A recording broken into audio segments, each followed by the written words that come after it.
our leaders need to be also need to take accountability. Our politicians, our leaders are not taking accountability. The way our education and are being resourced, you know, it's not something that you can talk of. I work in rural schools for many years. I can see what is happening to our learners. I can see how they're being fed, how they're being taken care of, and so on and so forth. You know, the way the rural education is being resourced in our country is something that we need to be looked into. You know, they don't prioritize them. We have seen that is why you find out that many teachers, medical teachers, don't want to stay in rural areas. They want to come to the urban. They want to come to the cities. Why? Because the facilities, the materials, you know, they are not being supported. Our teachers are not being supported, and so. Thanks, Chair. Look, my name is Sam Lekala. I'm from Rural Economy Revitalization Agency. So the issue that I wanted to raise, I'm concerned about the Department of Education has reduced the passing mark in school to 30%. So what we are doing as an agency, we have been engaging with the department, and we are running what we call mind training to assist learners to achieve distinctions. Because if you reduce the passing mark to 30%, that is a serious problem. You are setting a very bad precedence. Our strategic objectives of running this program, it's only two. So that learners can meet university admission requirements. Two, so that learners can qualify for bursaries or any financial assistance. Like for an example, government is offering, what do you call this now? NSFAS. So the requirements for that financial assistance is not 30%. So we really want you guys to come on board and assist us to twist, you know, the hands of both national department and provincial department, because look, we run this program in both rural and township and urban area. And you cannot come and make a supposition that only the learners in, you know, Santen, your top model school, 4 ways, they are the one who've got the ability, capability to achieve distinctions. If you take any learner, anywhere in the country, their brain, their mind, it's exactly the same. They are capable of achieving distinction. It's just a matter of they need this type of a training. So, and what's really disappointing us is that the department is really, you know, closing out us outside. And we have been going to the schools. It's only those schools that, you know, a principal will say, yes, come guys, and run this program. But in some other schools, there is this red tape. They said, no, go to second.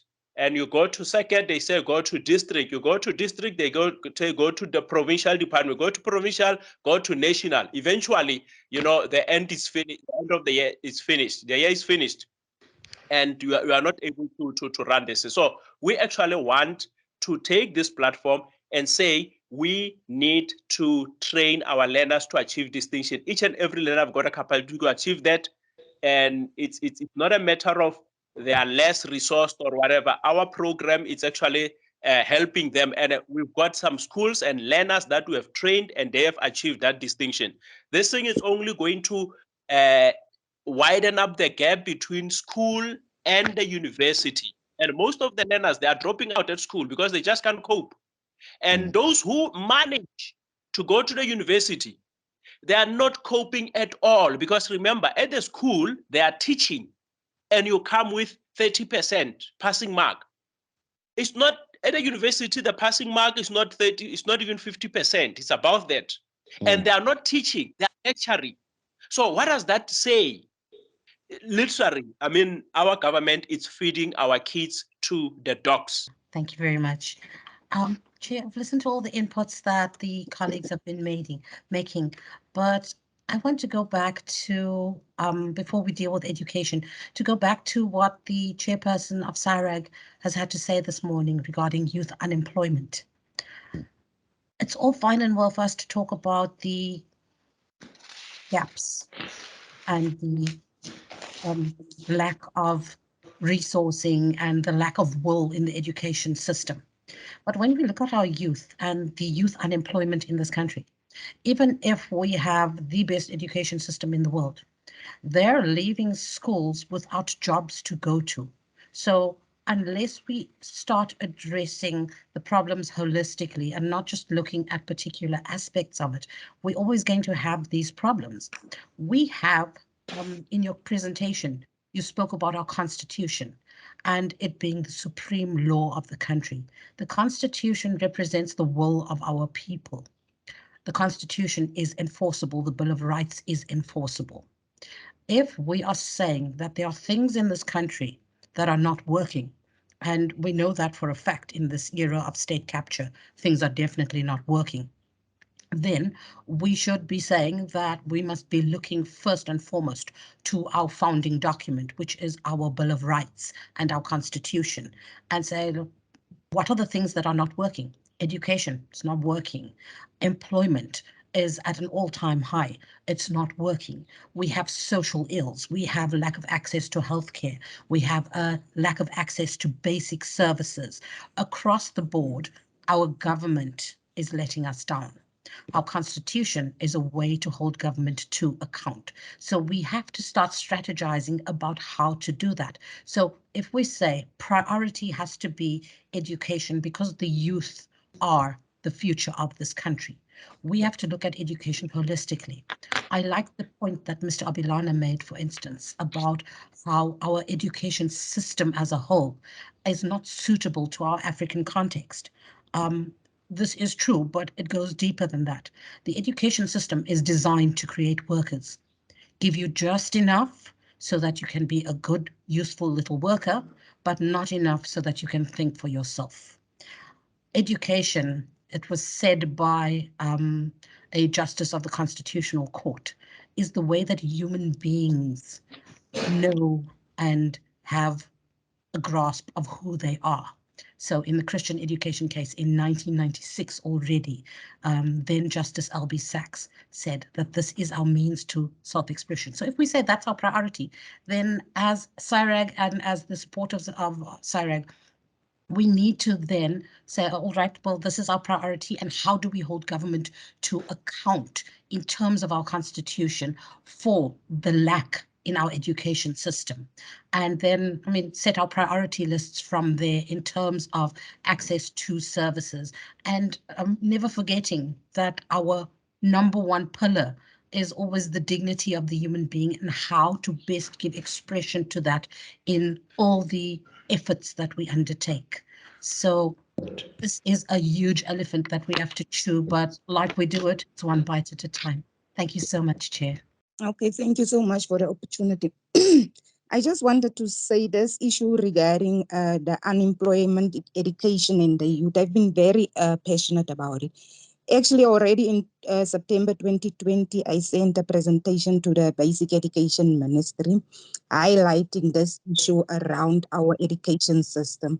We were left behind in the apartheid era because, truthfully, our curriculum have never changed since apartheid. Our children have been put in a box. It's a one size fits all. Our children's capabilities are being limited. So I sent this presentation to the ministry to tell them that a typical example is when you go to the so-called special schools where they say these children are not capable to adapt in mainstream schooling. When you go to these schools, these children are being taught trades like upholstery, like trades that prepare them for the workplace. And every of those kids, when they leave school at grade 10 for that matter, they will find a job because they were taught how to work with their hands. And in our schools, our children are being taught to identify animal body parts, build bicycles and whatever, which is not helping them in the long run.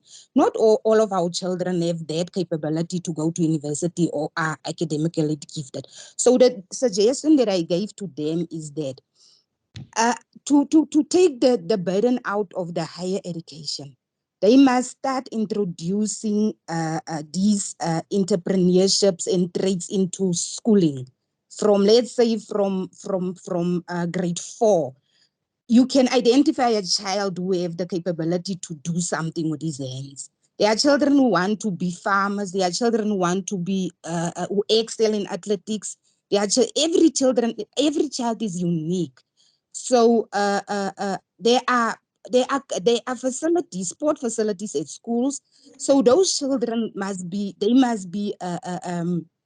given the chance to showcase their talents. And then sports universities must then be built for these children so that they can be rediscovered there by other people if they want to go in that line of work. I think Mr. Tieting Oweso might have something for us. He is a champion of improved school interventions in terms of improving mathematics in the schools. He's been doing this for some time. I think he is an actuarian, I think, and he is working with some of the schools in improving the systems and making sure these kids they do well at school. He has joined us, and thank you very much, sir. No, thank you very much for the opportunity. I'm esteemed to be part of the powerful individuals shaping the country in different forms. So my name is Tieting Ngobese. I'm the current actual analyst and founder of We Solve for X. So we have our consulting business. But through the We Solve for X Foundation, on our consulting business, we focus on your road accident fund, actual valuation, and medical claim negligence. And as a way of giving back, we run the We Solve for X Foundation, where we provide maths extra classes for learners from grade 4 to 12 and also teach parents maths so that they're able to help their kids at home with their homeworks for free, and also have a solution of a grocery stock fair where parents pay 250 and they get a grocery hamper worth 500 a month so that they were able to address the hunger issue. And through the adopted schools across the country, we use graduates and other professionals who come in to assist the kids and the parents on weekends. But also those graduates have a challenge of student debt. We run the We Solve for X Student Debt campaign, where we've raised over 1.3 million. We're continuously fundraising to wipe off the national student debt in some of the models that we have used. But what has been the key interest and what we have found since 2013 working with the schools, we've realized that the challenge is how the content is delivered in the public schools, and also leading to the infrastructure challenge in the schools we're currently building toilets for in the Eastern Cape. After 114 years, there hasn't been toilets for the school. So you find all these systematic issues that hinder the progress of the students and the development of the country as a whole, which in the long run, the kids become a burden to the society if they are not assisted. But the common challenge we find beyond everything, it has been the hunger component beyond the school nutrition when kids go at home, where even you find kids as young as grade 4 and 5, they are already prostituting for food. And you can also see the statistics of the kids that have given birth between grade 6 and 10 going in the couple of thousands. And you look at the underlying factor has been that hunger component, where even some parents encourage the kids to go hustle for food. And when you speak to the kids, they'll tell them we have a private part, use it so that we don't starve here at home. So these are some of these social dynamics that we need to confront. But until the hunger component has become addressed, then it becomes quite a challenge. So what we've been pushing, also increasing the maths viability in the classroom, supporting the teachers, the parents, and the learners, so that we're able to advance as a country. We're also adding a new solution to the stock fail, where we now in position of setting up bakeries in the schools, so that at least every day every learner can take a loaf of bread home, so that we can address the hunger issue, and then we can realize the true potential of the learners in the classroom and outside of the classroom, and also equip them with some of the skills that are required. So, but this requires everyone to play their part in their best way that you can, because yeah, the efforts of the department and the government as a whole are very difficult to pinpoint, but it also lies back to the community which we're integral part of, who are the ones supplying these drugs and all these items that are not requested in school, making kids sell these drugs in schools. So it becomes a societal issue which doesn't not only need a one-man approach, but it requires everyone to come and pledge their support. Thank you very And much. then on average, yes, but the last point I want to make, I just Okay. appealing to all the professionals in the platform to Mhm. go and visit the schools that produce them, and go back to the communities that they have neglected and moved away from, the townships and the rural areas, and go and share your skills, because in those areas we are completely abandoned. We don't find professionals in townships and rural areas. And then when we start to see these challenges, we start complaining, but there's something we could do about it. So my appeal is for everyone, wherever they are, go from where you come from and share your skill to the community that you come from, and then you'll be able to have that impact. Thank you very much for the opportunity. Brilliant. Yeah, see, that's a solution. We go. So, Ndade Simetla. Oh, thank you very much. And good morning, all my other colleagues. Colleagues who've been talking here have a number of things that I would want to talk about. Yes, I want to hint to start with the fact that we are all born with a lot of potential for high achievement. And what the youth of 1976 were fighting against is what impact the long-term repression of apartheid had, the effect it had on us or on them. And the impact that repression is intended to have is to lock that potential that we have, that people have. And so the challenge now of youth and ourselves today is to unlock that potential, because now we have tools and processes for unlocking that potential. And yes, it has to be used a lot in schools, but even in families and everywhere. One of the things that what Tammy said was that we need a holistic approach. And what we have developed is what I call the holistic integrated learning approach, which would be used by everybody, learners, teachers, and even the rest of society.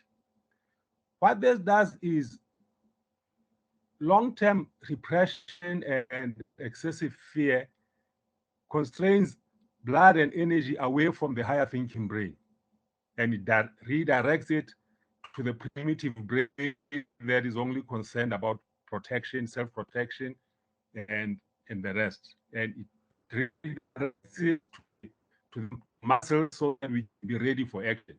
But to be able to respond to our challenges that have been raised here, like challenges of the triple challenge, poverty, unemployment of youth, unemployment and inequality, they need us to be thinking more than what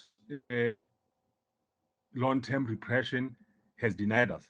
And there's a program that we have developed over the years, over the past 14 years, which we have used with a lot of groups and even with individual learners to very amazing results.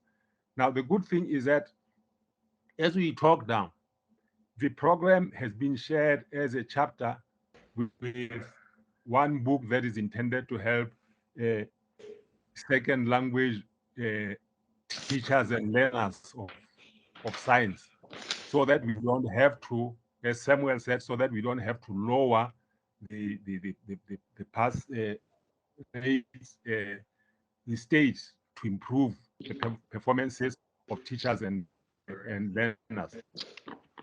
So to say much further because what I've done is I've provided a paper that maybe talks to greater detail, even though it is not a full detail of what I've just been talking about. So there is a program, there are processes that are intended or that actually unlock this potential, that help to unlock our ability to use even our technical skills. Because currently the education that we have mostly addresses less than 10% of the capacity of the human brain. And we want the programs will increase this to much more than that, to close to 100. And as I indicated, these will enable. Leonora, just a quick one before we round up. Yes, Mr. Ngobo, I'm still on the call. Thank you so much for allowing me to speak. Earlier, the chair, when he started, he said that we need to come up with new ways of unleashing the potential of the youth. And I'm very interested on the definitive next steps in terms of what is the SAREC organization going to do about these gaps and challenges that the youth are currently experiencing. Thank you, ma'am. Thank you, ma'am. I think our CEO is going to touch on that before we close, and he's prepared something for us. CEO, I think that will go to you. Thank you, Leonora, for the question.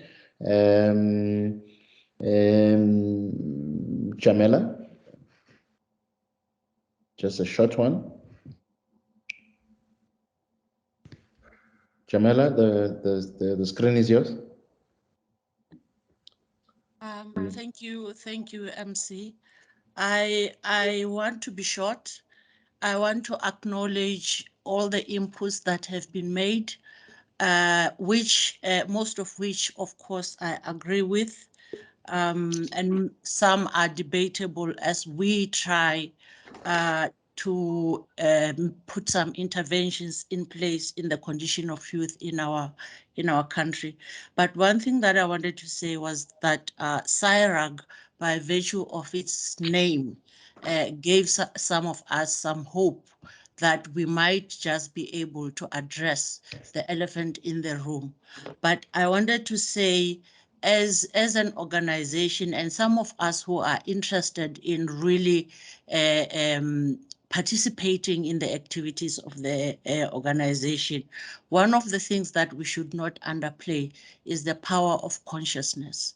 A lot of many problems that we have, sometimes we address the symptoms. I'm glad colleagues talks about colonialism, the Eurocentric curriculum.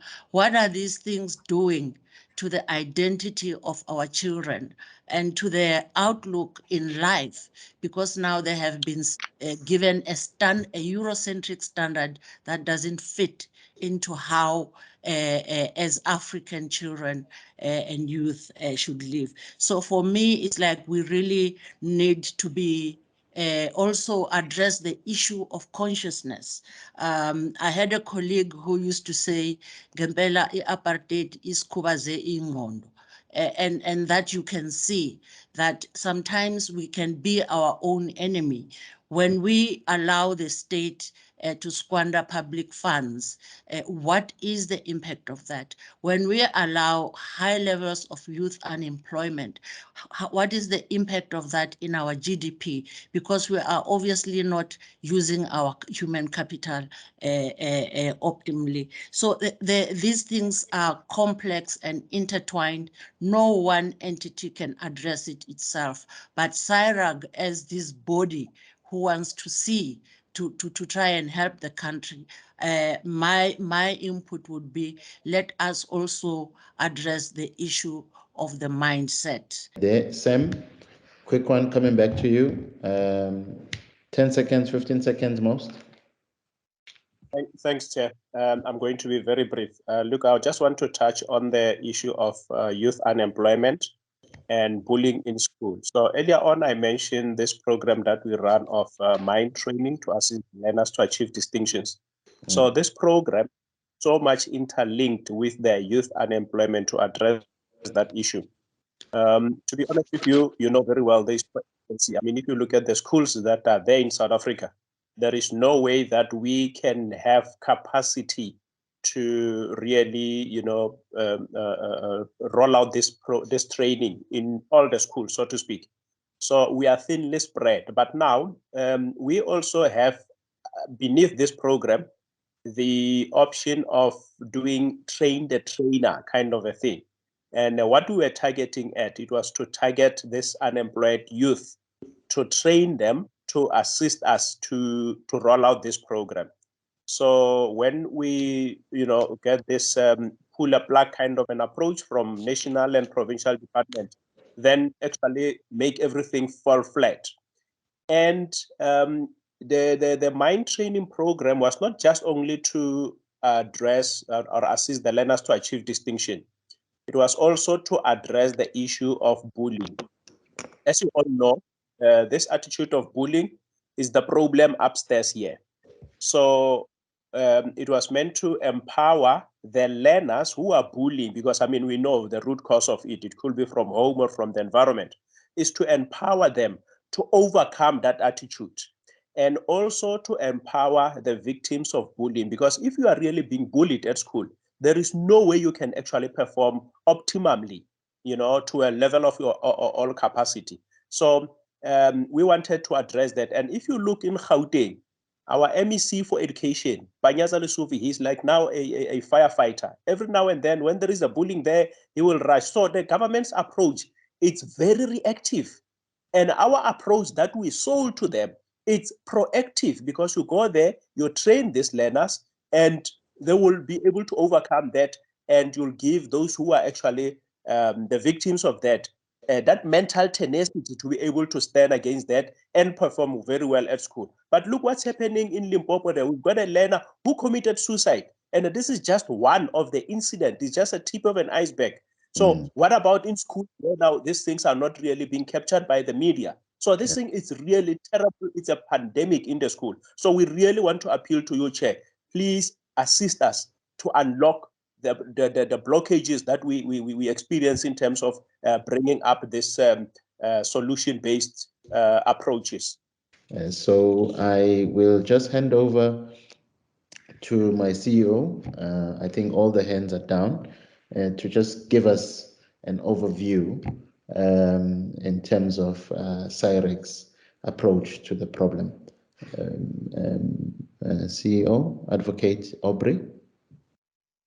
Thank you very much, Chair.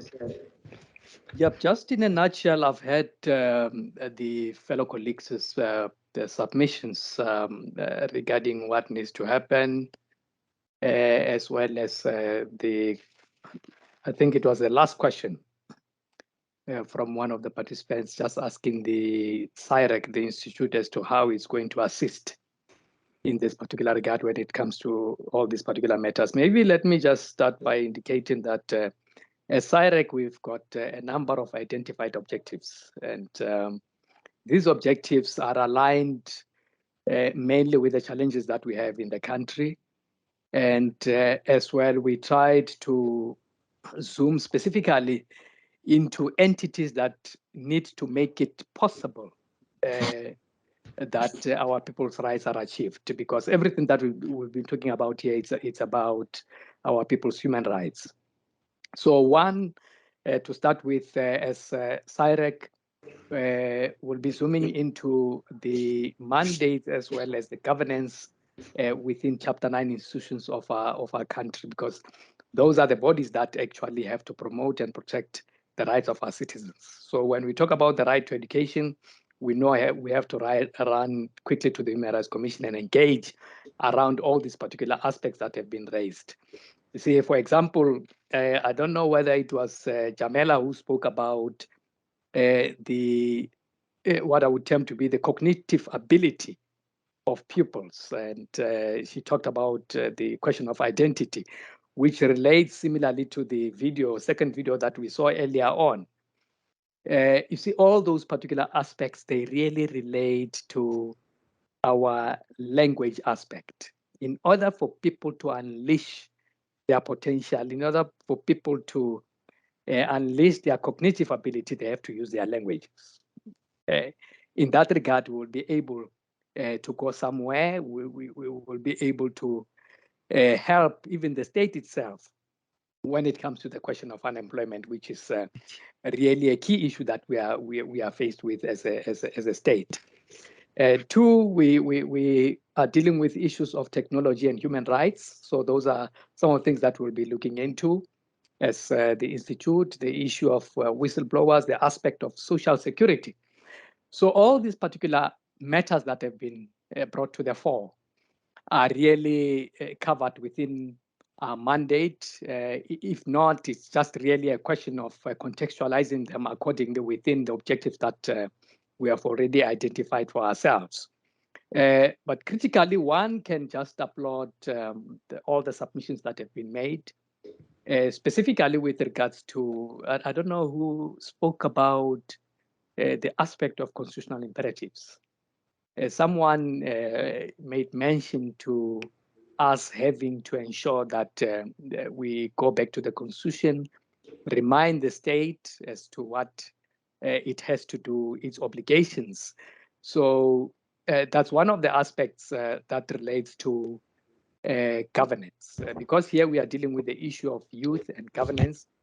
We are looking at it from an angle of the schools as well as the state. So when it comes to the state, one has really already made mention to the question of the cognitive ability, the use of languages. And, there's one example that one can give that our pupils, our students, for argument's sake, at universities, colleges, they go all out there, study for a particular program, for argument's sake, agriculture. But thereafter, the state does not really assist them to unleash their potential. The state does not really allow them to participate in the economy of their country through entrepreneurship angle that was referred to earlier on. You find some of them being employed as police officers, having studied agriculture. Those are the things that we need to look into as CIREC and say to the state, how do we ensure that we allow people to participate in the economy and unleash their potential? By so doing, we'll be holding the state accountable when it comes to Section 22 of the Constitution to say people have got the right to freedom of trade, occupation, and so forth. But that clause is extremely loaded in a sense that the state has got the responsibility to ensure that people are able to actualize what they have studied for or towards, as well as really to unleash that particular potential. Schools-wise, we are talking about representation in schools. We are talking about participatory involvement of our kids at schools. Issues of languages are very critical. That's the issue of diversity management that we need to look into. It has to start at that particular level, wherein our pupils at schools are given an opportunity to partake and input into the policies and codes of conduct of our institutions of learning at basic level. So these are the things that we'll be looking into as CIREC to say, how do we engage the Department of Education? How do we engage the Association of School Governing Bodies around the question of creating that space for our pupils at schools to partake in decision making, as well as to look into the questions of identity and language that were spoken to earlier on, as well as the aspects of sport, which is very critical. And I think if I'm not mistaken, Ms. Mashele spoke about the preparatory phase at schools. This is just my own phraseology, but she was talking about the fact that given the observation as parents and similarly as teachers at schools that we have made regarding our kids and pupils, we should be able already to prepare our kids to say, we have observed the fact that our kids are not much more inclined to what I would term to be academic studies. but they are more inclined into technical, into artisan. What is it that we are going to do as SIREC about these particular aspects? Then is to engage once more the Department of Education to say, and its sister departments to say, how do we ensure that we really identify these particular potentials of our kids at that particular preparatory phase, and then align them accordingly without really reducing or giving a perception that their cognitive ability is lower than those of academics, but just appreciating the fact that we are a diverse society with different abilities and the potential professional capabilities that we can employ in order to take our country forward. So key to it is that our youth is really, really critical in this particular regard, and it is only them who can address these socioeconomic challenges or factors that we are facing as a country. So in a nutshell, sport, as it was said earlier on, entrepreneurship that goes with the right to trade and occupation and so forth.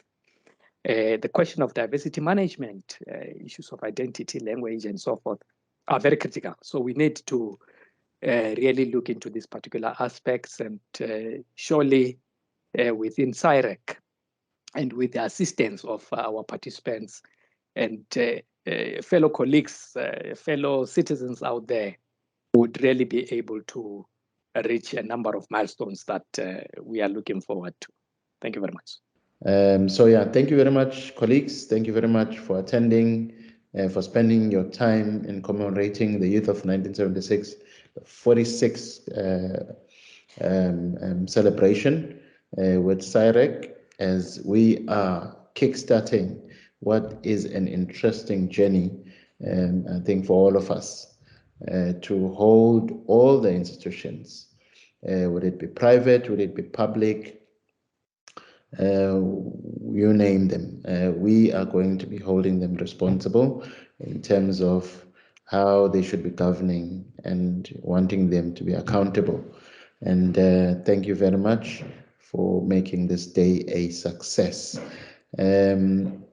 If there are no comments from the executive of SIREC, I will hand over to my chairperson, my chairman, Advocate Tsidiso Tipanyane.